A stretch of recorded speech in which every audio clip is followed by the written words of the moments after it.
之前我们讲过，吕布被曹操打败后，和陈宫一起投奔了徐州牧刘备。那么他为何要反叛刘备？刘备为何要投奔曹操呢？本期视频我们就一起走进吕布2次偷袭刘备及刘备投奔曹操。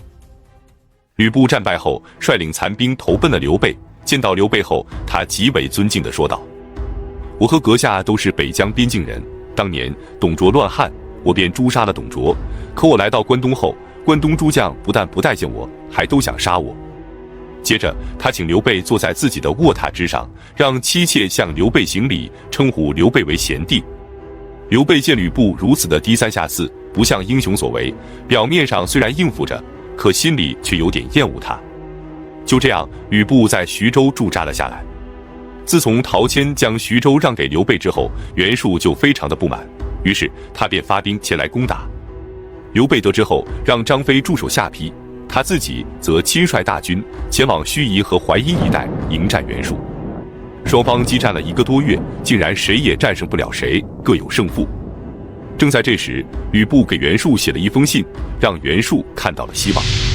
他立即给吕布回信，先是列举了吕布诛杀董卓、替他攻打曹操等客套话，然后便给吕布开出了价码。只要吕布肯帮他攻打刘备，他就给吕布送来20万斛军粮，而且后期还会继续追加，如果缺少兵器和战具等物资，也可以一并送上。吕布看完之后大喜，立即率军前往下邳，准备攻打刘备的大本营。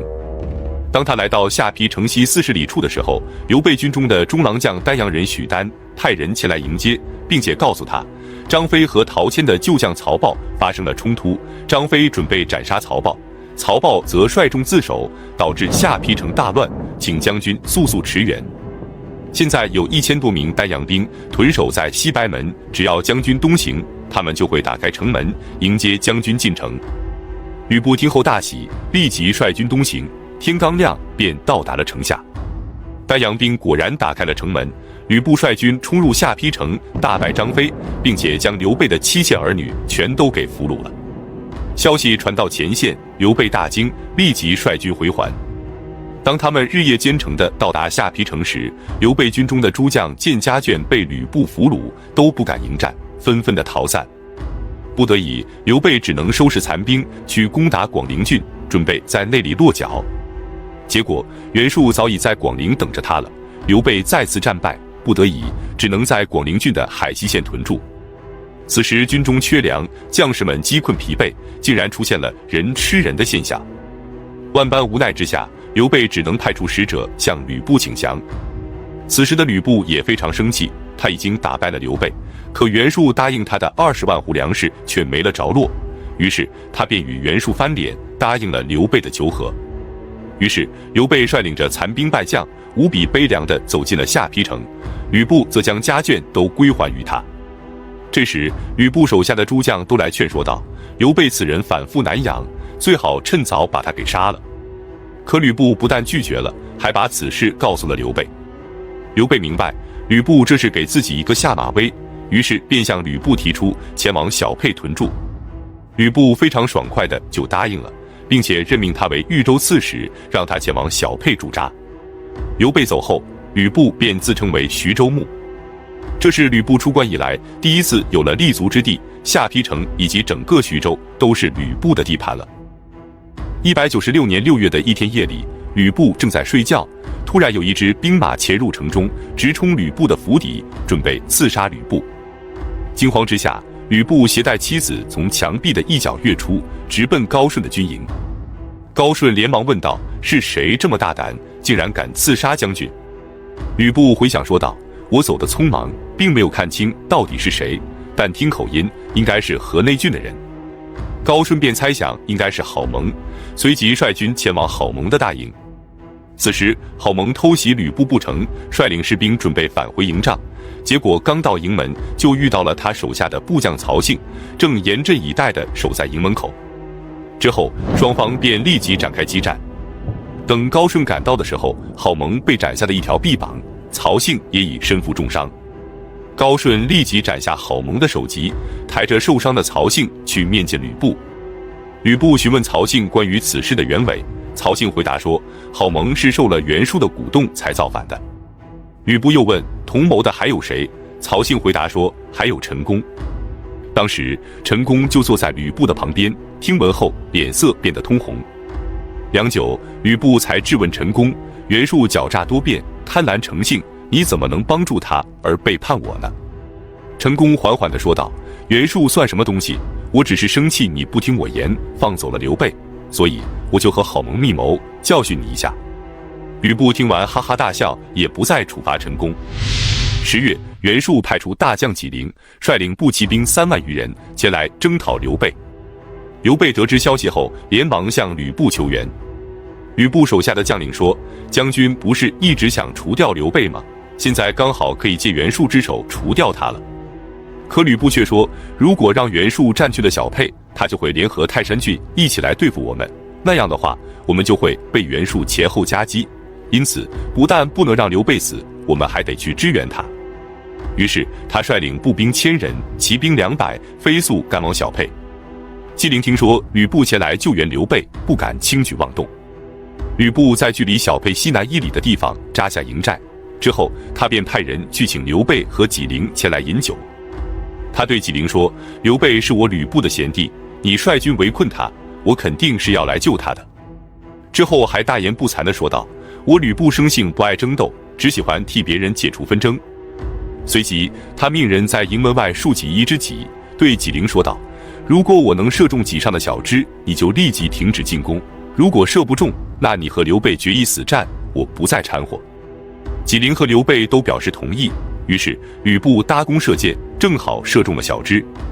诸将大为震惊，纷纷夸赞他有天神般的威力。之后纪灵罢兵而去。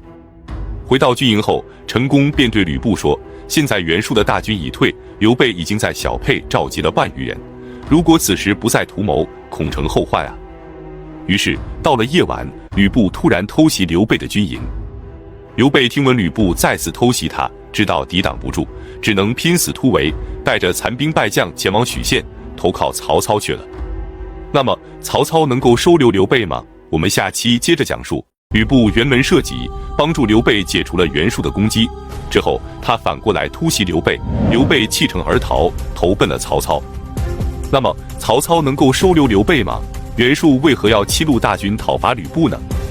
本期视频我们就一起走进曹操犹豫除掉刘备及袁术称帝。刘备来到许县投奔了曹操，曹操非常高兴，并热情地接待了他。程昱得知消息后，立即前来劝说曹操。他说，刘备此人有雄才大略，而且不甘屈人之下，曹公应该趁早动手将其除掉，以绝后患。曹操听后有些犹豫，送走了程昱后，他召来了郭嘉。郭嘉字奉孝，颍川郡阳翟人，即今天河南省禹州市人。他少年时就很有远见，弱冠之年便开始隐居，密交豪杰俊才，不与俗人往来，所以很少有人知道他。后来他投奔了袁绍，交往了一段时间后，他觉得袁绍奇人，好学周公礼贤下士之皮毛，但好谋无断，犹豫寡决，不是建立霸业的明主，于是便离开了袁绍。赋闲了6年之后，曹操让荀彧给他推荐人才，荀彧便推荐了好友郭嘉。曹操和郭嘉讨论了天下大事之后，曹操兴奋地说道，能帮助我成就大业的，一定就是此人。郭嘉也对众人说道，曹公才是我真正要找的主公啊。此时曹操询问郭嘉关于是否除掉刘备的意见时，郭嘉说，曹公想以诚信招揽天下英豪，而刘备素有英雄之名，如果你杀了他，就有了杀害贤士的恶名，以后谁还敢来投奔你呢？所以除掉一人之患，而危害四海声望，此举甚为不妥，还请曹公三思啊。曹操也深有同感，便听从了郭嘉的建议。他不但不杀刘备，还给刘备支援了兵马粮草，封他为豫州牧，让他率军去攻打吕布报仇。如果你喜欢正史三国，看视频的同时可以下载左下角这款乱世终结战的游戏。它用3D 开放大地图真实还原了三国内容，带你找回真实带兵打仗的感觉，还可以无限招募你所喜欢的武将。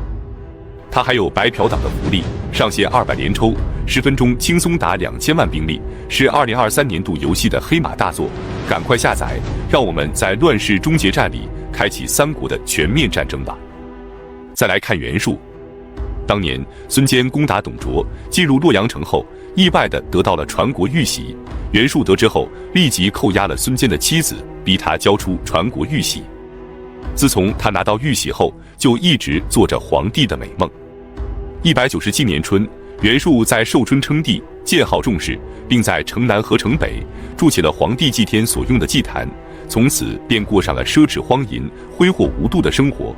后宫妻妾就高达数百人，个个穿着裸体丽装，精美的食物也是应有尽有。接着，他便要联络承认他称帝的盟友。他首先想到的是陈规。陈规出身于名门望族，从小就与袁术有交情，此时担任着沛国国相。陈规的长子就是支持刘备继任徐州牧的陈登，次子陈婴此时正在下邳。于是袁术为了得到陈规的支持，先派人劫持了陈婴，然后给陈规写信，希望他能支持自己称帝，但遭到了陈规的拒绝。接着他派韩胤为使节去说服吕布，为了能得到吕布的支持，他请求和吕布结为儿女亲家，让吕布将女儿嫁给自己的儿子。吕布一直惦记着袁术的20万斛粮食，就欣然同意了这门亲事，让韩胤带着自己的女儿返回寿春成亲。陈规得知后，觉得袁术和吕布一旦联姻，徐州和扬州便会连为一体，到时候必定是祸患无穷。于是他立即前往下邳城劝说吕布。他说：“将军你诛杀董卓，曹操奉迎天子，你们都是忠于朝廷的，理应同心协力匡扶汉室，怎能与袁术联姻呢？袁术叛汉称帝，逆天行事，一旦你和他联姻，必定受到不义之名，自毁英雄气概，恐有累卵之危呀！”吕布听完，惊出一身冷汗，连忙派人去追回自己的女儿。之后求见了袁术的使者韩胤，给他带上枷锁和镣铐，送往许县，向曹操示好。陈规本想让自己的儿子陈登前往许县，但吕布没有同意，并派他人前往。韩胤被送到许县后，曹操非常高兴，亲自给吕布写信，对他与袁术断绝联姻的做法深表赞同，并且以天子的名义封他为左将军。吕布非常高兴，但他最想要的不是左将军，而是徐州牧。虽然他现在号称是徐州牧，但这是自封的，没有得到朝廷的认可。于是收到任命后，他同意让陈登前往许县，一方面是向汉献帝谢恩，另外希望陈登能帮他求到徐州牧的任命。为了讨好曹操，他还给曹操带去了一条上等的绶带。然而陈登见到曹操后，却对曹操说：“吕布有勇无谋，反复无常，希望曹公能早日图谋他。”曹操听后非常高兴，立即将他父亲陈规的俸禄提到了2000担，并且拜陈登为广陵太守。临别时，曹操拉着陈登的手说：“东边的事就托付给你了。”告别曹操后，陈登返回了下邳城。当吕布得知自己的徐州牧没有着落，而陈登父子却加官进爵，就怀疑陈登出卖了自己，气得暴跳如雷，拔出戟砍向桌子，吼道：“你父亲劝我拒绝袁术的婚约，与曹操合作，可我现在是一无所获，而你们父子俩反倒是地位显赫，加官进爵，你是不是出卖了我？”陈登面不改色，从容地回答道：“我给曹操是这样说的，我说对待将军你要像对待猛虎一样，应该要把他喂饱，要不然他是会吃人的。然而曹公却说，对待将军你应该像养鹰一样，只有饥饿的时候才可以为我所用，一旦喂饱了，他就会毫不犹豫地飞走。”吕布听完后，激动的情绪才渐渐地平息了下来。片刻之后，他对陈登说：“曹操此人狡诈，是他防着我呢，不关你的事。”就这样，袁术虽然称帝了，但是除了他自己，没人承认他这个皇帝。而且吕布不仅悔婚了，还把自己的使者送给了曹操，气得袁术暴跳如雷，立即派遣手下大将张勋和乔蕤等人，与韩先和杨凤合兵，率领着数万人，分7路大军向吕布袭来。此时吕布的兵力只有3000人，战马不足400匹，根本抵挡不住袁术的数万大军。惶恐之下，他连忙叫来了陈规，对他说：“我就因为听了你的话，才与袁术交恶，现在却招来了袁术的大军，你看该怎么办吧？”陈规却并不慌张，从容地说道：“韩先和杨凤之流，不过是与袁术同流合污罢了，不足为惧。只要你给韩先和杨凤写信，拿些粮草引诱，必能离间他们，为你所用。”吕布只能采纳陈规的计谋，给韩先和杨凤写信说道：“二位将军护驾东归，功不可没，是可以载入史册，有着万世不朽的功勋。可现在袁术叛汉，我们应该联手对抗，你们怎能助纣为虐，前来攻打我呢？只要你们与我联手共讨袁术，袁术战败后，袁术军中的粮草全归你们。”韩先和杨凤大为高兴，立即回信表示同意。于是吕布亲率大军出发，直奔张勋的大营。在距离张勋的军营100步之时，韩先和杨凤一同倒戈，共同向张勋等人发起攻击。此战吕布大获全胜，乔蕤被活捉，10余名将领被斩，其他被杀死和落水淹死的不计其数，剩余的人马只能溃散而逃。吕布与韩先和杨凤继续率军追击，兵锋直指寿春。袁术得知后紧急调兵，双方在淮河两岸隔河对峙。但由于吕布的大军不擅长水战，不敢贸然进兵，只能将袁术痛骂了一顿后引兵而回。本期视频就到这里，感谢观看，下期再见。宛城之战是曹操经历最为凄惨的一场战役，由于他见色起意，看上了张绣寡居的婶婶，最终导致长子曹昂以及猛将典韦被杀。那么曹操为何要攻打张绣？贾诩是如何投靠张绣的呢？本期视频我们就一起走进曹操见色起意及猛将典韦战死。说到张绣，就不得不提他的叔父张继。192年，李傕和郭汜听从了贾诩的建议，进军长安，控制了汉献帝。张继因为立有战功，被封为镇东将军，他的侄子张绣则被封为建中将军。之后，张继撤出长安，屯驻于弘农郡。195年，李傕和郭汜反目，打得不可开交，张继便前往长安调解。最终，李傕和郭汜和解，并且同意让汉献帝前往弘农郡，张继被拜为骠骑将军。然而，由于李傕和郭汜反悔，大臣们勾心斗角，汉献帝只能趁夜渡过黄河，前往河东郡，最后在杨凤和韩先等人的护送下，回到了旧都洛阳。196年，张继的军中缺粮，他便率军前往荆州去抢掠粮草，在攻打南阳郡的穰城时，被刘建射中而亡。张继死后，队伍便由其侄子张绣接管，收兵退出了穰城。荆州的官员们向刘表祝贺，可刘表却说，张继因为穷途末路才跑到荆州来，而我作为主人却如此的无礼，让他命丧荆州，这并非我的本意，因此我只接受吊唁，不接受祝贺。之后，他派人去招降张绣，张绣闻之大喜，立即投靠了刘表。刘表命其屯守宛县，替他抵御北方的来犯之敌。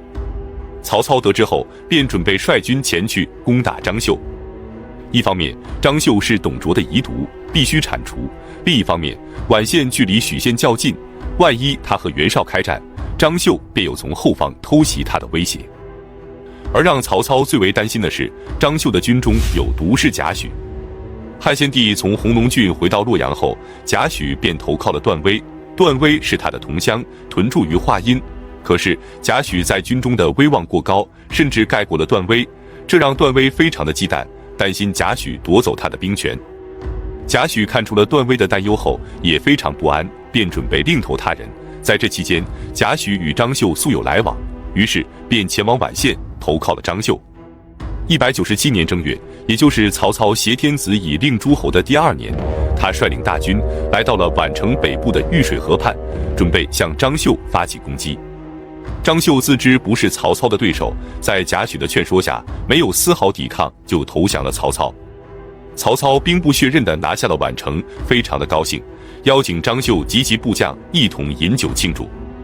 酒宴上，典韦手持大斧，立于曹操身后，此斧甚为威猛，仅斧刃就有尺余。曹操走到别人身边敬酒的时候，典韦举着斧子跟在身后，直到酒宴结束，张绣及其将领都不敢抬头直视。酒宴结束后，曹操听说张继的遗孀邹夫人美艳动人，于是便命其当晚就前来侍寝。同时，他还派人给张绣的部将胡车儿送去了大量的财宝。张绣得知后，觉得曹操欺人太甚，不仅霸占了自己的婶婶，还策反自己的部将，于是怒不可遏，决定反叛曹操。他征求贾诩的意见，贾诩告诉他，曹操此时将大军驻扎在大道旁，你只要请求移军，就可以打他个措手不及。张绣听后信心十足，立即向曹操请求移兵，并且说，由于军中的辎重较多而缺少军车，所以需要士兵背运，曹操欣然同意。于是张绣严兵出动，缓缓上路。当走到曹操军营的时候，突然挥剑怒吼，率军杀向了曹营。曹军毫无提防，被打得措手不及。曹操见状，立即率领轻骑逃走。为了掩护曹操逃跑，典韦身先士卒，立于营门前奋勇抵抗，与张绣的士兵展开了殊死搏斗。典韦的属下只有10几个人，但无不是以一当十的好汉。张绣见士兵们无法突破营门，就命令大军分头行动，从其他营门进入。典韦手持长戟，左右攻击，一戟出击，就有10余人倒下，异常的勇猛。可张绣的大军源源不断而来，顷刻间，他身边的10余人就全部战死，只剩下了典韦一人。此时已经受伤10余处，可锐气不减，犹如杀神一般。张绣的士兵们不敢靠前，典韦便主动向前出击，又杀了数人后，被人从身后刺中，怒目大骂而死。典韦死后，张绣的士兵们也不敢上前，小心翼翼地试探后，才壮着胆子砍下了他的首级，相互传看这位杀神的风采。再来看曹操，他骑的是一匹良马，名叫绝影。然而在逃亡的途中，被张绣追赶的士兵乱箭齐发，曹操被射中右臂，滚下了马背，绝影马也被射死。曹昂见状，连忙跳下马背，将自己的战马让给曹操，让他先走。曹操这才脱离险境，逃到了武阴，而长子曹昂以及侄子曹安民则全部战死。曹操逃走后，大军无人指挥，只能自顾逃命，混乱不堪。只有于禁的队伍在有序地撤退。撤退途中，他见曹操的嫡系青州兵抢掠百姓，他便上前喝令，制止他们的乱行，青州兵才再次逃走。然而青州兵逃回来后，担心于禁在曹操面前揭发他们，于是就恶人先告状，状告了于禁。于禁到达后，还在有序的安营扎寨，没有立即去拜见曹操。有人就对于禁说，青州兵已经告了你的状，你应该去向曹公解释。可于禁却说，如今大敌当前，张绣随时都有可能追来，不做好准备，如何迎敌？而且曹公英明，随意诬告，怎能行得通呢？说完便继续深挖壕沟，安营扎寨，等一切准备妥当之后，才去拜见曹操，说明了全部情况。曹操听后非常欣慰，对于禁说，此战失败，连我都狼狈不堪，你却能在混乱之中整顿队伍，巩固营垒，即使是古代的名将，也不会比你做得更好。当场便封于禁为益寿亭侯。曹操的败军陆续回营，战报也随之而来。当曹操听说典韦已经战死后，不由得失声痛哭。他招募间谍，取回了典韦的尸体，将其厚葬于乡邑。之后，将典韦的儿子典满拜为郎中，引为进士。随后，曹操从武阴撤军，回到了许县。曹操刚走，南阳以及张陵诸县纷纷反叛，投靠了张绣。曹操让曹洪率兵征讨，但曹洪作战不利，只能屯守于叶县。张绣和刘表多次派兵前来攻打，见曹洪防守严密，才撤军作罢。就这样，宛城之战结束。原本可以不费一兵一卒拿下张绣，结果由于曹操得意忘形，见色起意，导致大败，还痛失了猛将典韦以及长子曹昂。曹操的正妻丁夫人得知曹昂战死后，大骂曹操。他说，是你害死了我的儿子，从此以后我还有什么指望的呢？曹昂原本是刘氏所生，生母早亡后，由于丁氏不能生养，就把曹昂过继过来抚养长大。现在曹昂死了，丁夫人万念俱灰，愤然离开许县，回到了自己的家乡。之后曹操亲自回到家乡去请丁夫人，但她执意不肯回来，而且至死也没有再回到曹操的身边。本期视频就到这里，感谢观看，下期再见。上期讲到宛城之战时，曹操见色起意，看上了张绣寡居的审慎，导致长子曹昂以及猛将典韦战死。那么曹操会善罢甘休吗？他再次征伐张绣能够成功吗？本期视频我们就一起走进曹操再次征伐张绣及袁本初多谋寡断。197年，曹操征伐张绣，结果大败而归，袁绍便立即给曹操写信，然而此信中言辞极为傲慢，这让曹操非常的愤怒，准备立即发兵攻打袁绍。可荀彧和郭嘉认为，此时还不是与袁绍翻脸的时候，如果要和袁绍开战，得先解决掉张绣以及袁术和吕布，否则一旦与袁绍开战，他们便会从后面偷袭，到时候两面作战甚为不妥呀。曹操这才消了怒气，担忧地说道：“如果去攻打袁术和吕布，袁绍必定会趁机侵扰关中，引发江湖叛乱。如果向南再引诱刘璋，到时候我们恐怕要对抗天下5/6的力量了，那可如何是好啊？”荀彧沉着地说道：“关中的将帅数以千计，但都各自割据，唯有韩遂和马腾的兵力较强。可他们见关东正在征战，只会拥兵自保，并不想参与纷争。只要你派人去招抚他们，即使不能让关中长治久安，但至少能撑到你平定关东之前。”曹操听后非常高兴，立即派钟繇前往长安，去招抚韩遂和马腾。此时的长安城，由于李傕和郭汜乱政，早已残败不堪，荒无人烟了。而且李傕和郭汜早已衰败，占据关中的是韩遂和马腾。钟繇到达后，立即给韩遂和马腾写信，给他们分析天下形势，并陈述了归顺朝廷的利弊得失。韩遂和马腾很快就给钟繇回信，愿意派遣儿子前往许县为人质，从而归顺朝廷。这下曹操彻底没有了后顾之忧，准备发兵攻打袁术。袁术得知后不敢迎战曹操，立即将大军交给了乔蕤、李丰、梁刚、乐就这4位将领，让他们在祁阳迎战曹操，他自己则向南撤退了。结果曹操的大军到达后，不费吹灰之力就打败了袁术的大军，袁术的4位将领也全部战死，损兵折将的袁术从此便一蹶不振，再也翻不起波浪了。此战曹操不仅战胜了袁术，还得到了一员猛将，此人便是许褚。许褚字仲康，乔国乔县人，即今天安徽亳州乔城区人。他身长8尺，腰大如树，雄壮坚毅。曹操打败袁术后，他率众归顺了曹操，曹操非常高兴，立即封他为都尉，留在身边宿卫，补充了典韦留下的空缺。之后曹操率军返回了许县，接下来他便要对付张绣和吕布了。198年3月，曹操再次发兵征伐张绣，为长子曹昂和爱将典韦报仇。很快大军就包围了张绣据守的穰城。正当曹操准备一举歼灭张绣的时候，突然从邺城传来了一个惊天的消息：袁绍恐怕要对许县下手了。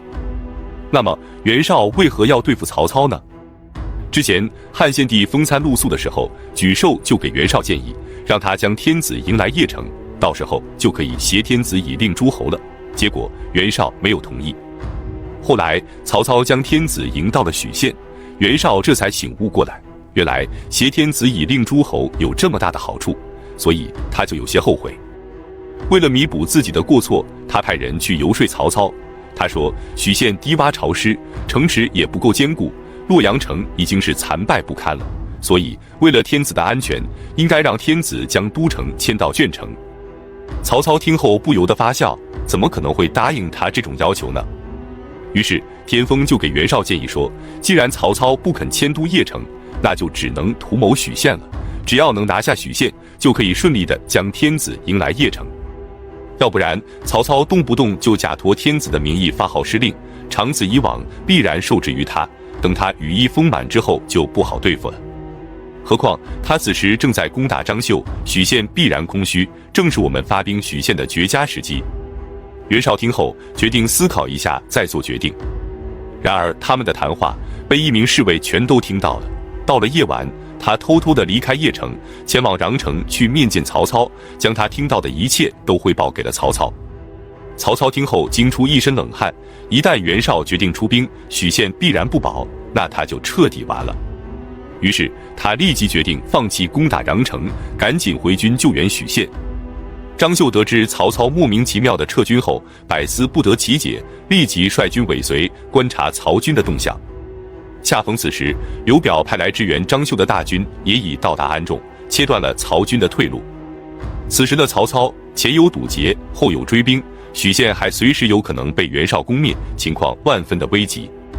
他登高远望之后，立即给荀彧写信说明处境，但告诉他此战我必能取胜，你势必守住许县，等我回来。之后他命人挖掘险道，做出趁夜逃跑的假象。张绣得知后大喜，立即整顿军队，抽调精锐大军，准备发起突袭。贾诩劝他说，将军千万不能去追，此战无法取胜。可张绣觉得曹操已经被两面夹击，插翅难飞了，如此大好形势怎能放过？于是他不顾贾诩的反对，与刘表的援军同时发起突袭。然而当他们进入曹营的时候，才发现曹营里一片寂静。片刻之后，曹军从四面八方冲了过来，张绣这才发现上当了，他和刘表的联军被打得措手不及，大败而归。曹操战胜后并不恋战，立即率军继续向北前行。张绣回来后后悔不已，对贾诩说道，我之所以吃了败仗，就因为没有听从贾公的建议啊。可贾诩却说，你现在可以放心的去追了，此战你必定胜利。张绣疑惑地抬起头看着贾诩问道，我刚刚率领精兵出击，结果大败而归，现在只剩下残兵败将了，如何才能取胜呢？贾诩却说，兵无常态，现在的形势已经发生了改变，你快去追吧，肯定能够取胜的。张绣一边疑惑，一边收集散兵，再次追击曹军。然而让他没想到的是，竟然真的追上了曹军的后卫部队，并且一举将其击溃，大胜而归。凯旋后，他向贾诩请教，这到底是怎么回事呢？贾诩解释说，其实道理很简单，将军虽然擅长用兵，但绝非曹操的敌手，曹军突然后撤，曹操必然亲自殿后，所以将军必败。可他们之所以如此慌忙的后撤，一定是后方出了事故，所以曹操一旦战胜了将军，就会快速前往许县，殿后的重任就只能交给他的部将了。可是他的部将虽然勇猛，但肯定不及将军，所以将军必胜。张绣听后醍醐灌顶，这才明白了过来。他又问，依你之见，曹操的后方到底出了什么事呢？贾诩说，如果我所料不错的话，一定是袁绍有所动作，才导致曹操如此慌张，必须尽快赶回许县。然而贾诩虽然料事如神，可他猜对了曹操，却并没有猜对袁绍。但这也怪不了贾诩，就连曹操也没有料到，他心急火燎地率军回到许县，准备迎战袁绍，可结果却是虚惊一场。原来袁绍压根就没有听从田丰的建议，也就不可能发兵许县了。曹操紧张的情绪这才舒缓了下来。荀彧见机请教曹操，他说，张绣和刘表的援军两面夹击曹公，你怎么就能断定一定能够取胜呢？曹操说，当年韩信攻打赵国，率领的不过是些乌合之众，但他却只身绝地，背水一战，最终获得了胜利。今日刘表半路拦截，张绣紧追不放，我军将面临置之死地而后生的处境，所以我知道我一定能够取胜。荀彧不由得赞叹说，曹公用兵如神，果然如是啊。曹操说，郭嘉曾经说过，袁绍多谋寡断，不知道何事是重要的，何事是不重要的，今日终得一见啊。公孙瓒的势力早已衰弱，可袁绍却只盯着公孙瓒，目光只停留在他的四周之地，不敢擅自出兵攻我许县，这可是天子的福分。说完不由得大笑了起来。接着他对众位谋士说，既然袁本初不能威胁我，那我就准备去攻打吕布，你们意下如何？那么曹操的谋士能够同意攻打吕布吗？我们下期接着讲述。